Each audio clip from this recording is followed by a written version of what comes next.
Hello बच्चों, स्वागत है मेरे नए वीडियो में। और आज के इस वीडियो में हम लोग क्लास 12 केमिस्ट्री का लेसन नंबर 2 जिसका नाम है विद्युत रसायन के एक नए टॉपिक के बारे में पढ़ेंगे।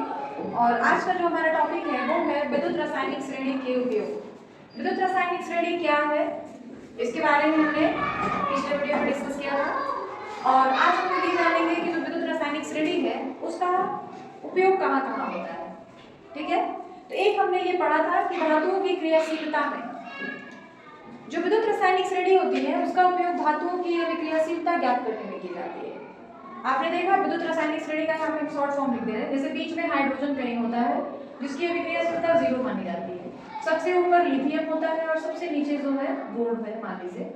तो हाइड्रोजन के ऊपर जितने भी तत्व हैं वो सारे अधिक अभिक्रियाशील होते हैं और हाइड्रोजन के नीचे जितने भी तत्व हैं वो सभी कम अभिक्रियाशील होते हैं। ठीक है, या हमने ये भी जाना था कि जो हाइड्रोजन के ऊपर जितने तत्व हैं उनका मानक अपचयन विभव बहुत ही कम होता है, हाइड्रोजन के नीचे जितने तत्व हैं उनका मानक अपचयन विभव ज्यादा होता है। तो जिन तत्वों का मानक अपचयन विभव कम होता है वो ज्यादा अभिक्रियाशील होते हैं और जिन तत्वों का मानक अपचयन विभव अधिक होता है वो कम अभिक्रियाशील।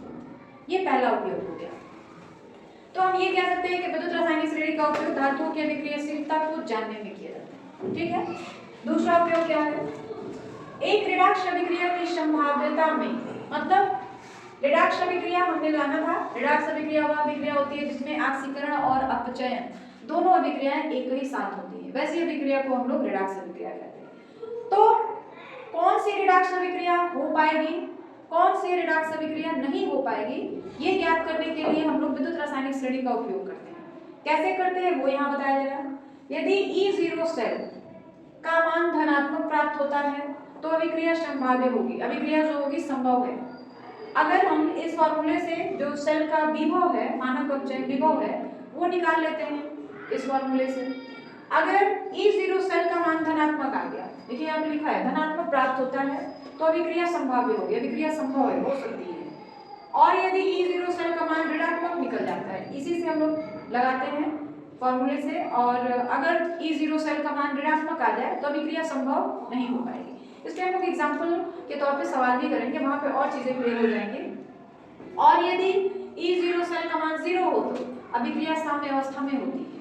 कहने का मतलब ये है, इस फॉर्मूले के आधार पर हम लोग सेल का मानक अपचयन विभव निकाल लेते हैं। अगर सेल का मानक अपचयन विभव धनात्मक है तो अभिक्रिया संभव है, सेल का मानक अपचयन विभव ऋणात्मक है तो अभिक्रिया संभव नहीं होगी, और सेल का मानक अपचयन विभव 0 आ जाए तो अभिक्रिया साम्य अवस्था में होगी। ये तीन चीजें आपको याद रखनी है। ठीक है, उसके बाद तीसरा उपयोग क्या है? लवण विलयनों से धातु का विस्थापन। मतलब ये कि जो विलयन होते हैं एक धातु श्रेणी में अपने से नीचे स्थित किसी अन्य धातु को उसके लवण विलयन से विस्थापित कर सकता है। कहने का मतलब ये है ना, जो अधिक अभिक्रियाशील धातु होते हैं वो अपने से कम अभिक्रियाशील धातु को उसके लवण के विलयन में से विस्थापित कर देते हैं। तो अधिक अभिक्रियाशील धातु विद्युत रासायनिक श्रेणी में कहाँ होते हैं? हाइड्रोजन के ऊपर होते हैं। और कम अभिक्रियाशील धातु विद्युत रासायनिक श्रेणी में हाइड्रोजन के नीचे होते हैं।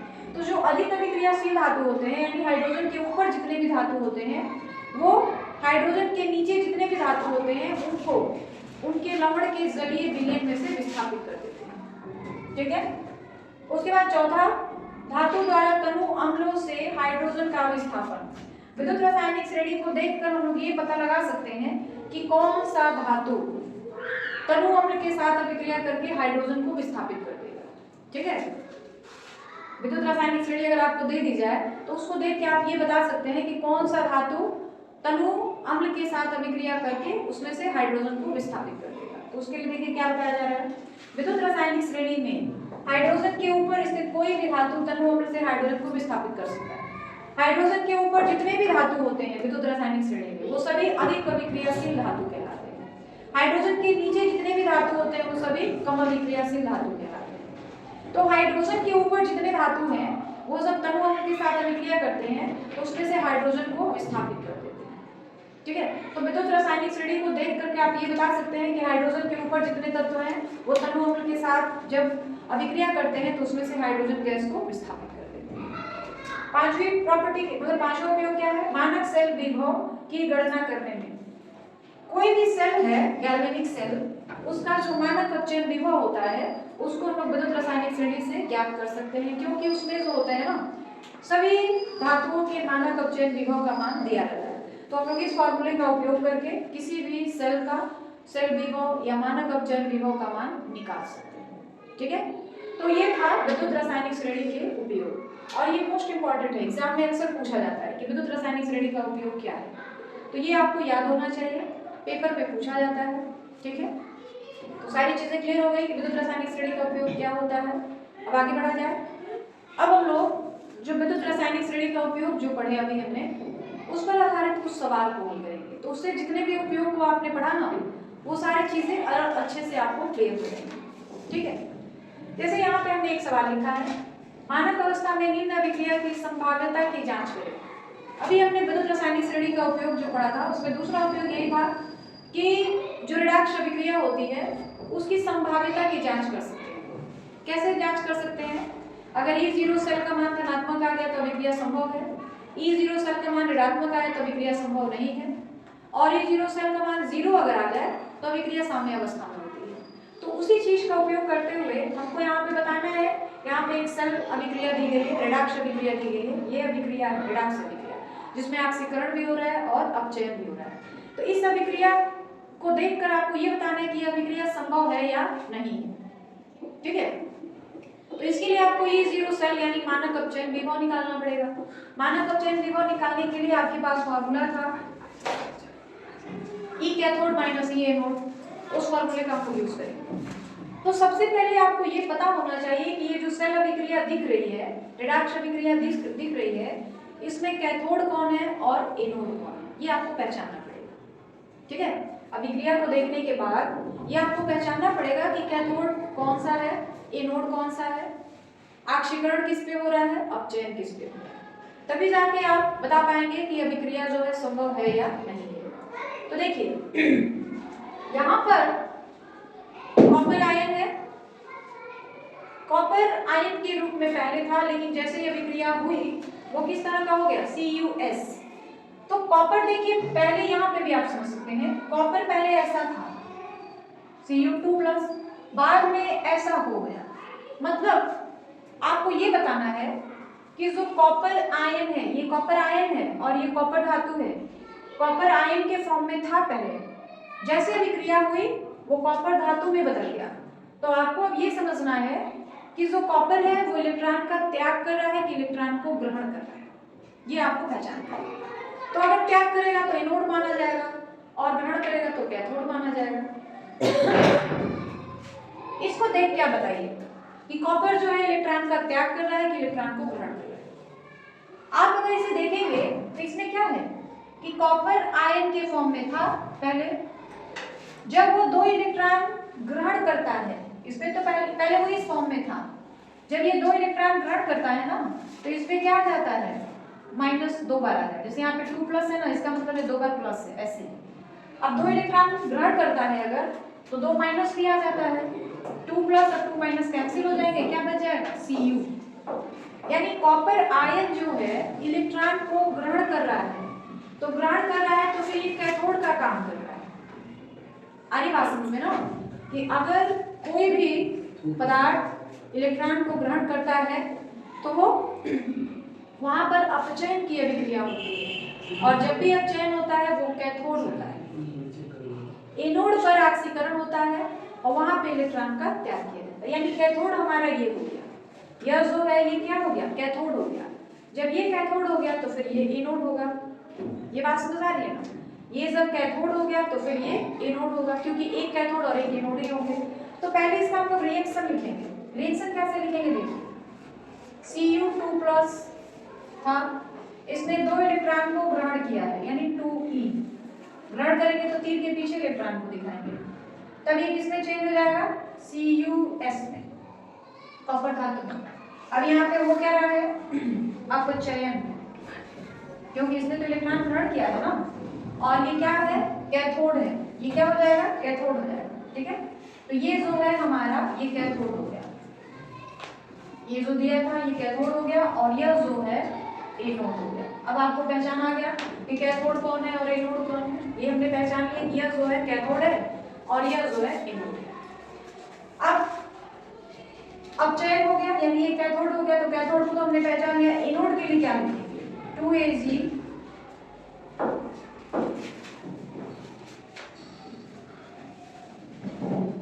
यहाँ पे ऑक्सीकरण हो रहा है क्योंकि सिल्वर ने 2 इलेक्ट्रॉन का त्याग किया हुआ है, तो ये क्या हो रहा है? ऑक्सीकरण हो रहा है। ऑक्सीकरण हमेशा कैथोड पर, एनोड पर होता है और अपचयन हमेशा कैथोड पर होता है। बेसिकली आपको बस यही पहचानना है कि कैथोड कौन है और एनोड कौन है। तो आपने पहचान लिया कि यह जो है कैथोड है और यह जो है एनोड है। इनका मानक अपचयन विभव यहाँ पे दे रखा है सवाल। अब फॉर्मूला क्या था हमारे पास? E0 cell is equal to E0 cathode minus E0 anode. E0 जो है ना, इसको हम लोग मानक अपचयन विभव कहते हैं। तो कैथोड कितना दिया हुआ है? कैथोड के लिए 0.34, तो यहाँ पे रखेंगे 0.34 माइनस एनोड का मान कितना दिया हुआ है?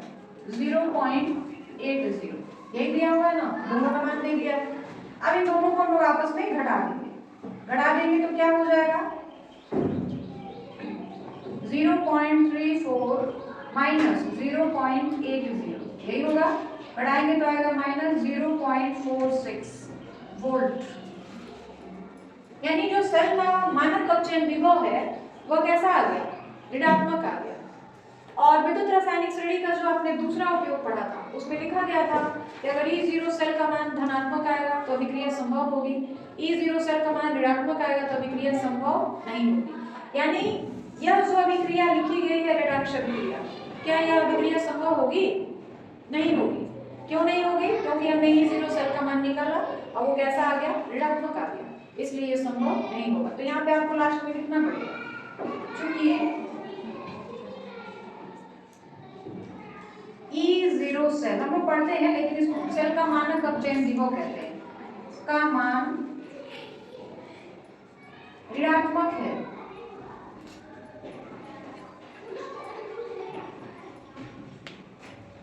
अतः अभिक्रिया संभव नहीं है, संभाव्य नहीं है। ये विद्युत रासायनिक श्रेणी का जो दूसरा उपयोग था ना, उस पर आधारित सवाल है। अगर यही प्लस में आगे रहता तो अभिक्रिया संभव होती, माइनस में आ गया तो अभिक्रिया संभव नहीं है, अगर 0 आ जाता तो अभिक्रिया साम्य अवस्था में होती। ठीक है, तो ये चीज क्लियर है आपको। इस सवाल में ना इस तरह के सवाल एग्जाम में पूछे जाते हैं, बहुत ज्यादा इंपॉर्टेंट है ये सवाल। और इससे सबसे मेन काम यही होता है कि आपको पहचानना पड़ता है कि एनोड कौन है और कैथोड कौन है। जैसे ही आप एनोड और कैथोड की पहचान कर लेंगे आपका सवाल आसानी से मिल जाएगा। और यह सवाल जो है मोस्ट इंपॉर्टेंट है एग्जाम के लिए। ठीक है, तो ये क्लियर हो गया आपको। अब आगे बढ़ा जाए। अब हम लोग एक और सवाल को हल करेंगे और हमारा सवाल क्या है? एक निकिल के पात्र में तनु HCl का भंडारण किया जा सकता है या नहीं? कारण सहित उत्तर दें। निकिल का जो मानक अपचयन विभव है वो इतना दिया गया है। ठीक है, निकिल जो है ना कोई धातु है, इसका कोई बर्तन है, उसमें आप HCl रख सकते हैं या नहीं, ये सवाल आपसे पूछा गया। ठीक है, तो कोई भी बर्तन हो उसमें कोई खाने की चीजें या कोई भी चीजें रखना है या नहीं, ये किस पर डिपेंड करता है कि वो बर्तन, जिस बर्तन में कोई चीज हम रख रहे हैं उससे वो अभिक्रिया ना करे। जैसे हम लोग कहते हैं ना कि जो खट्टी चीजें होती हैं, अचार या दही वगैरह, जस्ते के बर्तन में या एल्युमिनियम के बर्तन में नहीं रखे जाते। क्यों? क्योंकि वो खराब हो जाता है, एल्युमिनियम का बर्तन जो होता है वो खराब हो जाता है। तो उसी तरह से यहाँ पे पूछा जा रहा है कि क्या निकिल के बर्तन में HCl का भंडारण किया जा सकता है या नहीं? कारण सहित आपको उत्तर बताना है। निकिल का जो मानक अपचयन विभव है इतना दिया हुआ है। हाइड्रोजन का मानक अपचयन विभव कितना होता है? हाइड्रोजन के मानक अपचयन विभव को हम लोग लिखते हैं 0.00। ठीक है, अब आपको ये देखना है कि दोनों में से मानक अपचयन विभव किसका कम है? निकिल का कम है कि हाइड्रोजन का कम है? निकिल का कम है, यानी इसकी अपचायक क्षमता हाइड्रोजन से अधिक होगी। ये माइनस लगा हुआ है इसलिए इसका कम हो गया है, ये 0 है तो, क्योंकि आपको पता है कि हर ऋणात्मक संख्या 0 से छोटी होती है, ठीक है ना। तो निकल की अटैक क्षमता जो है वो हाइड्रोजन से अधिक है, यानी जो निकल है, अगर कोई निकल का हमको कटोरा दे दिया गया और उसमें HCl भर दिया गया, ठीक है, इसमें हमने रखा HCl, ये HCl, और ये जो बर्तन है वो निकल का है। निकल का मानक अपचयन विभव हाइड्रोजन से ज्यादा हो रहा है, तो ये जो निकल है ना क्या करेगा कि इस HCl में से हाइड्रोजन को विस्थापित कर देगा, इस HCl में से अभिक्रिया करके हाइड्रोजन को विस्थापित कर देगा। इसीलिए मतलब उसके साथ अभिक्रिया कर लिया, कटोरे में जो भी चीज रखी गई है, कटोरा उस चीज के साथ रिएक्शन नहीं करना चाहिए, तब हम उसमें उस चीज को रख सकते हैं। लेकिन यहाँ पे क्या है कि निकल का हमारा पात्र है, कटोरा है, उसमें हमने HCl को रखा है, तो कटोरा जो है वो HCl से रिएक्शन कर दे रहा है, यानी आप HCl को इस निकल के कटोरे में नहीं रख सकते। आई बात समझ में? तो अब हम लोग लिखेंगे कैसे, देखिए इसका आंसर क्या लिखेंगे, चूंकि निकल का मानक अपचयन विभव, मानक अपचयन विभव हाइड्रोजन से कम है, अतः इसकी अपचायक क्षमता, इसकी अपचायक क्षमता हाइड्रोजन से अधिक है,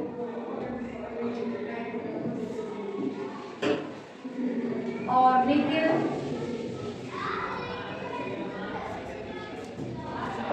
HCl से अभिक्रिया कर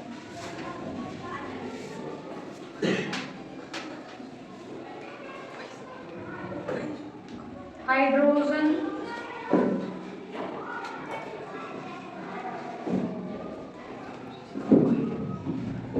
को विस्थापित कर देगा, विस्थापित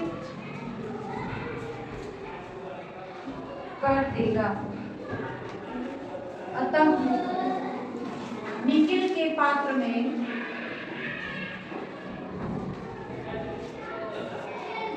HCl का भंडारण, HCl का भंडारण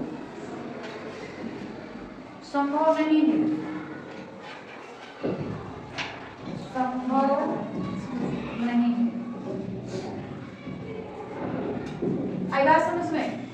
आप निकल के कटोरे में HCl को नहीं रख सकते, अगर रखेंगे तो निकल का जो बर्तन है, कटोरा है, वो HCl से अभिक्रिया कर लेगा और उसमें से हाइड्रोजन को विस्थापित कर देगा, फिर HCl की प्रकृति जो है बदल जाएगी, इसीलिए निकल के बर्तन में आप HCl का भंडारण नहीं कर सकते। तो ये बात समझ आ गई। तो आज के वीडियो में बस इतना ही, बाकी हम लोग कल के वीडियो में जानेंगे। और वीडियो के लास्ट में यही कहना चाहती हूँ कि अगर आपको हमारे वीडियोज अच्छे लगते हैं तो प्लीज़ हमारे चैनल को सब्सक्राइब करें, वीडियो को जितना ज़्यादा हो सके लाइक करें, शेयर करें, कमेंट जरूर करें। वीडियो के अंदर जो भी कमियाँ हो उसे कैसे दूर किया जा सके कमेंट के थ्रू जरूर बताएं।